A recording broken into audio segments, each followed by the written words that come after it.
Salut à tous, on se retrouve aujourd'hui pour une vidéo test où je vais comparer la palette de couleurs correctrices de chez Sleek et de l'autre côté mon correcteur habituel. Donc de ce côté là je vais utiliser la Color Corrector palette et de l'autre côté je vais utiliser mon correcteur habituel. Voilà, et je vais aussi en profiter pour tester le petit Beauty Blender de chez Sephora qui s'appelle Éponge Teint Parfait. Voilà. Donc d'un côté de la partie droite je vais utiliser mon correcteur habituel, celui de chez Sleek aussi. C'est une palette correcteur et contouring, voilà, je vous l'ai déjà montré, elle est déjà pas mal utilisée. Et de l'autre côté je vais donc utiliser la palette Color Corrector de chez Sleek aussi. Comme ça ce sera la même marque et je pourrai comparer assez simplement. Voilà, donc je vous l'ai déjà montré, il y a plusieurs petites couleurs.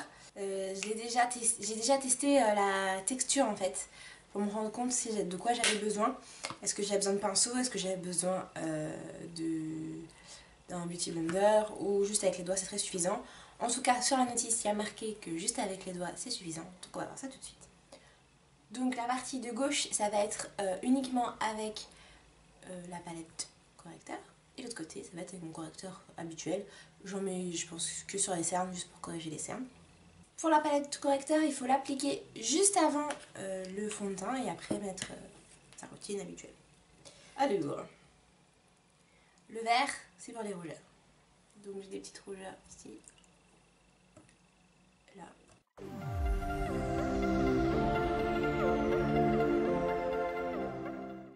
Bim, pouf, bim.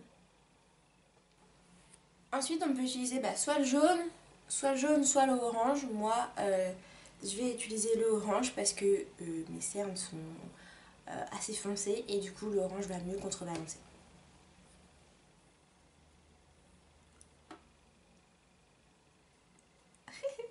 Ça paraît tout jaune. Comme je fais avec la palette de chez Sleek, l'autre palette de correcteur, je vais en mettre sur la paupière pour l'unifier. Alors ensuite, bon alors là, entre le rose et le bleu, je ne sais quoi utiliser puisque le bleu c'est pour les taches d'hyperpigmentation et le rose c'est pour éclaircir certaines zones du visage. Voilà. J'ai quelques petites taches qui sont dues à une maladie que j'ai eue quand j'étais enfant. Ne vous pas. Voilà, on met ça sur le visage. On dirait que je n'ai aucun mal, tout va bien.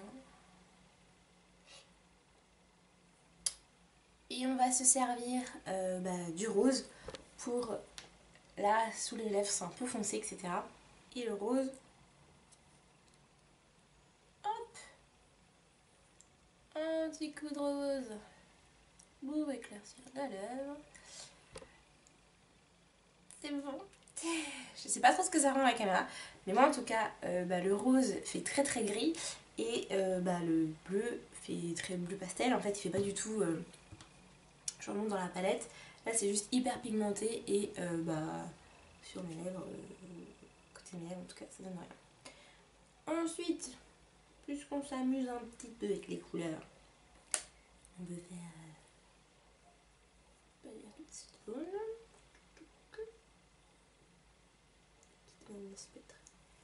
Voilà.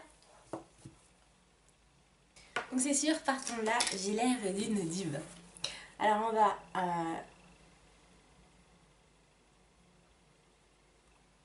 je vais tapoter afin d'estomper au maximum. Et je me dépêche parce que ça sèche un peu, c'est vrai, et du coup ça rentre dans les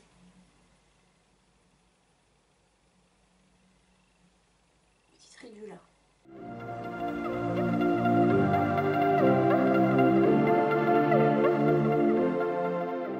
Alors comment vous dire que là la différence entre le rose et le vert, moi j'en vois aucune, ou presque aucune.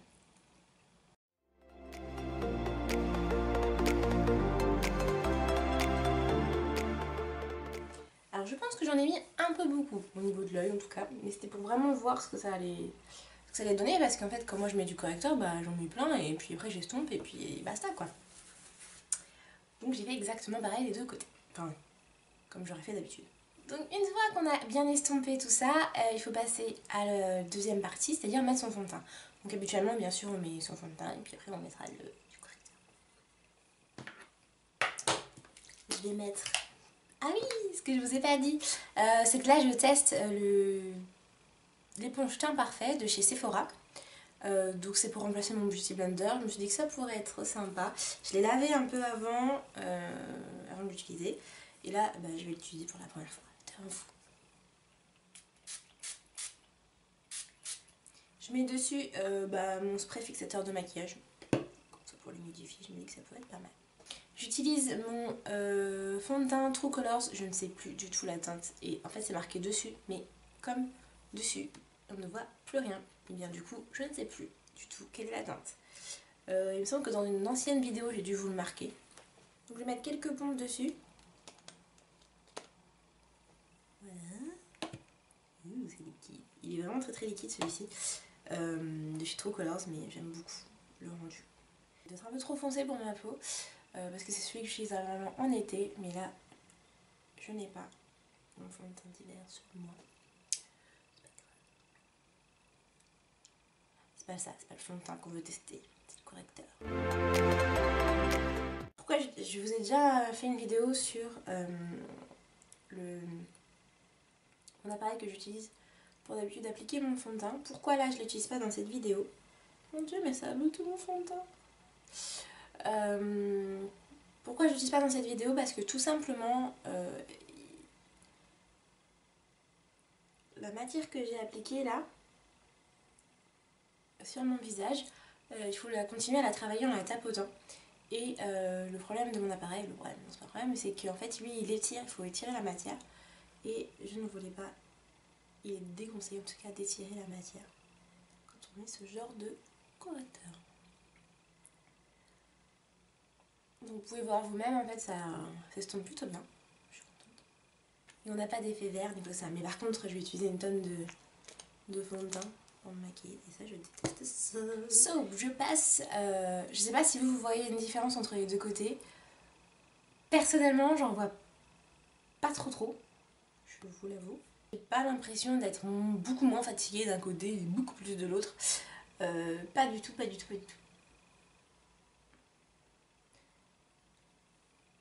Donc on va passer au côté où je vais juste mettre le fond de teint. Et ensuite je vais mettre du correcteur et je vous donnerai mes impressions.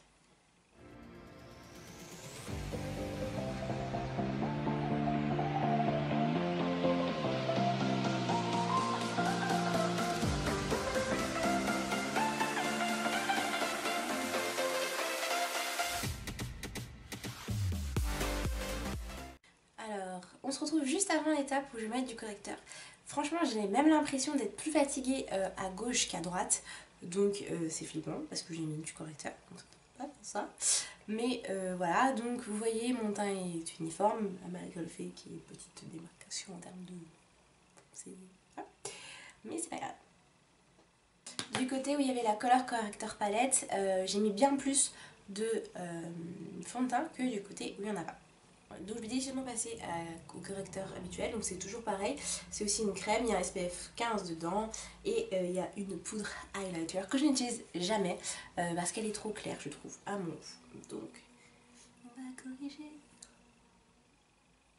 Alors je le fais au doigt aussi, je me dis sinon c'est de la triche. Ouais, bon alors déjà on voit que ça va être plus clair de ce côté là, forcément.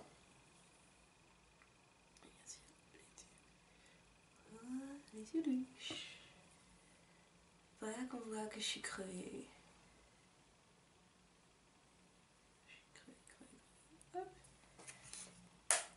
Rien que ça, et ben on voit une vraie différence. Donc maintenant je vais l'estomper avec mon Beauty Blender. Comme de l'autre côté, c'est pareil ce que j'aurais fait.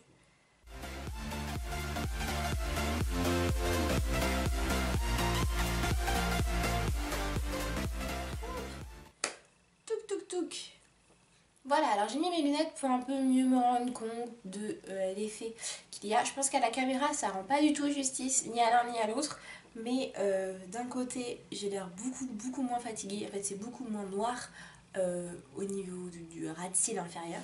Donc je me suis je vous ai un peu rapproché pour que vous puissiez voir qu'au niveau là on voit plus aucune cerne, plus aucune marque de fatigue. Alors que de l'autre côté, on voit il y a un espèce de trait noir. Voilà. déjà. Ensuite en termes de brillance, bah, c'est pareil des deux côtés. Il n'y a pas de différence. À part que même là au niveau de l'œil en fait, on a vraiment l'impression que j'ai un œil du coup qui est gros parce que j'ai l'air fatiguée. Et c'est insupportable. Donc je vais rétablir la situation. Et sinon en termes de brillance c'est pareil. J'ai un teint qui est plutôt correct des deux côtés. Donc voilà, mon maquillage n'est pas terminé à ce moment-là de la vidéo. Je vais terminer mon maquillage, on se retrouve juste après pour débriefer de ce produit. Donc voilà, j'ai terminé mon make-up. Que vous dire, que vous dire? Eh bien, tout simplement, j'ai vu mon make-up et mon café. Bah, tout simplement, je pense que la color palette n'est pas faite pour moi. En fait, quand j'avais cherché comment l'utiliser, comment ça... Enfin, j'avais cherché des revues un peu sur peau noire. Parce que je m'étais dit, waouh, c'est génial, je vais pouvoir corriger bah, mes quelques petites rougeurs qui sont même parfois visibles sur un maquillage très léger. Ou je vais pouvoir un peu masquer bah, les zones un peu d'ombre que j'ai naturellement. Ou sinon je vais pouvoir tout simplement illuminer mon regard sans forcément rajouter du correcteur par dessus ou en rajoutant juste de l'enlumineur par dessus, mais je pensais pas voilà, devoir rajouter tant de couches que ça. Donc finalement j'ai dû remettre du correcteur que j'ai mis à droite à gauche pour pouvoir un peu donner le même esprit, le même teint des deux côtés et voilà. Par contre, une fois que j'ai remis du correcteur de ce côté là, ça n'a pas du tout apprécié, ça a bavé en fait, enfin ça, le produit bougeait, etc. Le produit a bougé.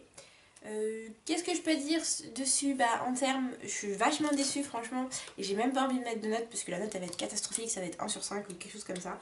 Je suis un peu déçue.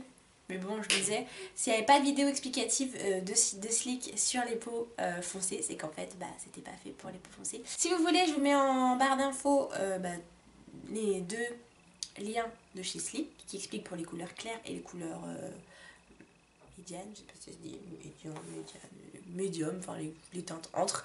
Mais en tout cas, pour les peaux noires, ça fonctionne pas du tout. J'ai vraiment cherché comment chacune des couleurs s'utilisait et ça n'a pas fonctionné du tout. Même l'impression qu'en fait j'ai un côté qui est plus foncé que l'autre. Peut-être qu'après c'est qu'une impression, mais moi en tout cas j'ai cette impression là et je déteste ça. J'ai pas donné, donc pour mon avis sur l'éponge teint, je pense que je l'ai donné en même temps que je l'utilisais. Franchement je suis ultra convaincue. Les deux côtés, le petit côté un peu précision et le côté un peu plus gros pour faire le teint, c'est top. Par contre vraiment, moi je vous conseille vraiment d'aller regarder la vidéo. Je pense que je vous la mettrai déjà là en petit. Sur pourquoi j'ai abandonné Beauty Blender. Franchement c'est économique en termes de quantité. Je mets beaucoup moins de fond de teint. Une pompe de chaque côté suffit. Après c'est vrai que là comme je ne pouvais pas étirer le produit, c'est vrai que c'était un peu emmerdant du coup, mais au final c'est beaucoup plus économique que le Beauty Blender et j'ai exactement le même rendu en termes de velouté, en termes de fondu, etc. Vous avez un petit budget et que vous devez choisir entre l'éponge Beauty Blender ou celle de chez Sephora. Celle de chez Sephora fait très bien le job. Donc voilà, cette vidéo est terminée. Merci à tous de l'avoir regardée. N'hésitez pas à la liker, à la commenter, à la partager, mais surtout abonnez-vous. Ça me fait super plaisir de voir qu'on est de plus en plus nombreux sur cette chaîne.